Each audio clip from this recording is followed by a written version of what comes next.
সে আল্লাহ বলছেন ইন্নাল্লাযীনা আমানু ওয়া আমিলুস সালিহাত কানাত লাহুম জান্নাতুল ফিরদাউস নুজুলা, জান্নাতুল ফিরদাউসের মেহমানদারি আমি তোমাদেরকে দান করে দেব। আল্লাহ বলছেন জান্নাতের 100 তালা, কয়টা?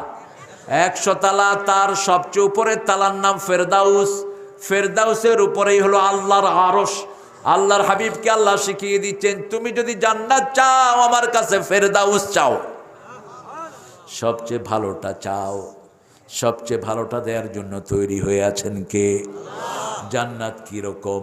আল্লাহ বলছেন ও নবী আপনি বলেন মা লা আইনুন রাআত ওয়ালা উযনুন সামিআত ওয়ালা খাতারা আলা কলবে বাশার।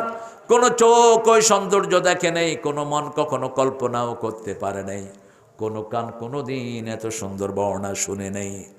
জান্নাতের একটা গাছ পাতা স্বর্ণের, কাণ্ড স্বর্ণের, ফলও স্বর্ণের। একটা ফলের ভিতরে 70টা মজা, আবার একটা গাছের ভিতরে 70টা ফল। কয়টা ফল? 70। দেখতে মনে হবে দুনিয়ার আমের মতো। ঔতুবিহি মুতাশাবিহা, একই আম মনে হবে। আপনি বলবেন যে এটা হাদাল্লাযী রুযিকনা মিন ক্বাবল, I have eaten it before, আমি এটা আগে খেয়েছি। আল্লাহ বলবেন না, এটার মতো খেয়েছো, এটা খাও নেই। দুনিয়ার আমের ভিতরে কাঁটা ছিল, চামড়া ফেলতে হতো, ভিতরের বিচি ফেলতে হতো, ঠিক না বা ঠিক? আর দুনিয়ার আমের ভিতরে লা মাকতুআতুম ওয়ালা মামনুআ, কাটতেও হবে না, নিষিদ্ধ কিছুই। মুখে দিবেন, মুখের সাথে মিলে যাবে।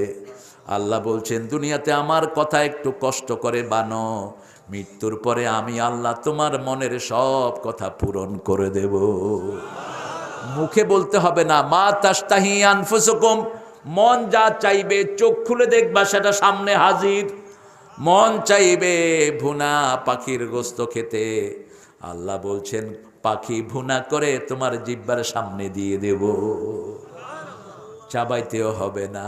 সেই ব্যবস্থা করে রেখেছেন কে? এমন হুর রেখেছি, হুরের যদি রুমাল দুনিয়াতে একটু নেড়ে দিত সারা দুনিয়া সুঘ্রাণে ভরপুর হয়ে যেত। হুরের নখের একটা কোনা যদি দুনিয়াতে চাপ দিয়ে ধরে রাখা হতো, দুনিয়া কোনোদিন আর অন্ধকার হতো না। আমলে সালের প্রথম কাজ হলো পিতামাতার, প্রথম কাজ নামাজ, দ্বিতীয় কাজ পিতামাতার খেদমত। কার খেদমত? আল্লাহ বলছেন সূরা বনী ইসরাঈলের 23 নম্বর আয়াত, ওয়াকাদা রাব্বুকা আল্লা তা'বুদু ইল্লা ইয়্যাহু ওয়া বিল ওয়ালিদাইনি ইহসানা। রবের পক্ষ থেকে সিদ্ধান্ত হয়েছে আল্লাহ ছাড়া কারো ইবাদত করা যাবে। পিতামাতার প্রতি ইহসান করবেন। ইহসান কাকে বলে? ইহসানের সংজ্ঞা হলো 5টি। কয়টি?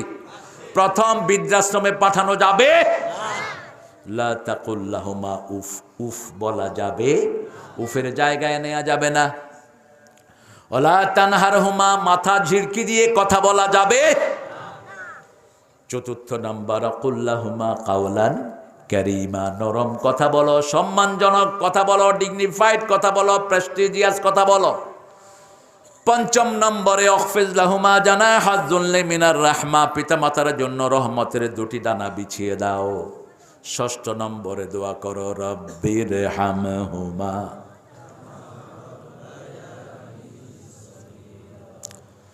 মন আমার কাঁদে রে, প্রাণ আমার কাঁদে রে, যেতে সোনার মদিনা। মদিনায় কি আছে? মদিনায় আছে রহমত। কি আছে?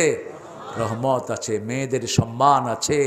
রাসূল বসে আছেন মসজিদে নববীতে, একজন শুকনা শরীরের মহিলা আসলেন, রাসূল চিনলেন, চিনে উঠে গিয়ে নিজের রুমাল তাকে বিছিয়ে দিলেন। মহিলা রাসূলের রুমালে বসলেন। কোন মহিলা? সাহাবায়ে কেরাম অবাক, কোন মহিলা রাসূলের রুমালে বসে? রাসূল তার সামনে ছাত্রের মতো বসলেন, অনেকক্ষণ কথা বললেন। শেষে মহিলা রাসূলের মাথায় হাত বুলিয়ে দিলেন। মহিলা উঠলেন, রাসূল দাঁড়ালেন। মহিলা হাঁটলেন, রাসূল পিছে পিছে হাঁটলেন। যত দূর দেখা গেল রাসূল সাল্লাল্লাহু আলাইহি ওয়াসাল্লাম তাকিয়ে থাকলেন। ফিরে আসলেন, সাহাবায়ে কেরাম বললেন, ইয়া রাসূলুল্লাহ বুঝলাম না, ত্রিভুবনের সরদার কার জন্য রুমাল বিছিয়ে দেয়? কোন মহিলা এত সম্মানিত রাসূলের রুমালে বসেন? রাসূল সাল্লাল্লাহু আলাইহি ওয়াসাল্লাম বললেন, মায়ের আদর তেমন আমি পাই নাই, আমার দুধ মা আমাকে আদর করেছেন, সেই মা আমাকে দেখতে এসেছে। আমি সেই মাকে একটু সম্মান করলাম, মা আমাকে দোয়া করে গেছেন। আল্লাহু আকবার। মায়ের পায়ের তলায় কি কি? ও গো মা তুমি এ ধরনের শ্রেষ্ঠ নেয়ামত, তোমারই পদ তলে রয়েছে জান্নাত। এই পৃথিবী থাকতো গো ফুল পাখিহীন, এই পৃথিবী থাকতো গো মায়া মোহহীন, যদি না পেত মায়ের মায়ারি হাত, যদি না পেত মায়ের মায়ারি হাত। ও গো মা তুমি, হায় হায়, জানেন না? না, কিচ্ছু জানেন না। ও গো মা তুমি এ ধরনের শ্রেষ্ঠ নেয়ামত, তোমারই পদ তলে রয়েছে জান্নাত। আল্লাহ কবুল করেন। 5 ওয়াক্ত নামাজের পরে কি করবেন? কি করবেন? পিতামাতার খেদমত। তারপরে কার খেদমত? নিকট আত্মীয়র খেদমত। সূরা বাকারার 177 নম্বর আয়াত, ও আতাল মাল আলা হুব্বিহি যাবিল কুরবা ওয়াল ইয়াতামা ওয়াল মাসাকিনা ওয়াবনাস সাবিল। আপনি প্রথম পিতামাতার খেদমত করবেন। মা আনফাকতুম মিন খাইরিন ফালিল ওয়ালিদাইন। যা খরচ করবেন আগে আব্বা আম্মার জন্য। কার জন্য? আব্বা আম্মা কখনো হিসাব করে খরচ করেন নাই, আপনিও হিসাব করে খরচ করবেন না। আব্বা আপনার জন্য যা খরচ করবেন তার কোনো হিসাব আল্লাহ নিবে? দিয়ে দেন আব্বা আম্মার হাতে। এহসান মানে কি? এহসান মানে হলো ভালোর চেয়ে বেশি। আন তা'বুদুল্লাহ কান্নাকা তারাহু ফাইন লাম তাকুন তারাহু ফাইন্নাহু ইয়ারাক।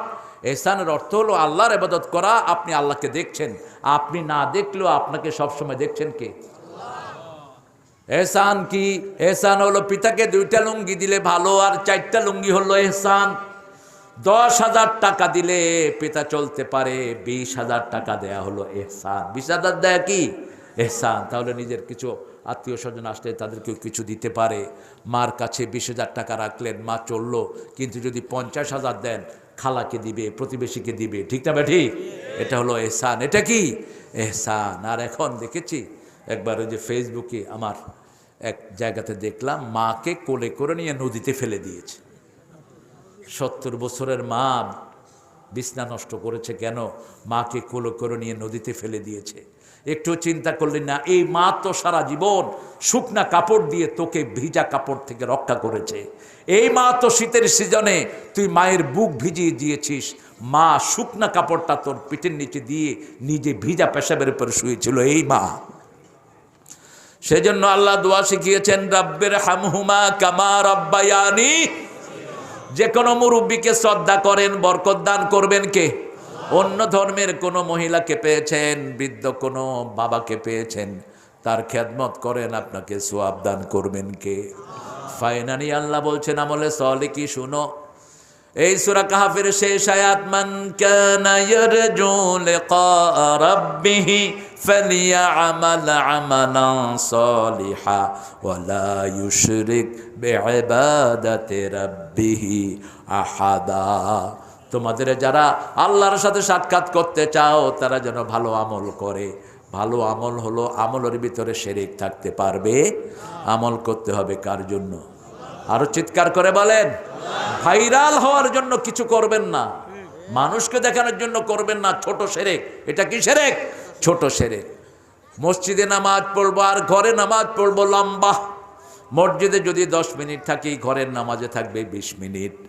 বাহিরে যদি 15 মিনিট নামাজে থাকি, তাহাজ্জুদে থাকবো আধা ঘন্টা। তাহলে বোঝা যাবে ভিতরে মুনাফিকি নাই। আল্লাহ আমাদেরকে কবুল করুক। আরো জোরে বলেন আমিন।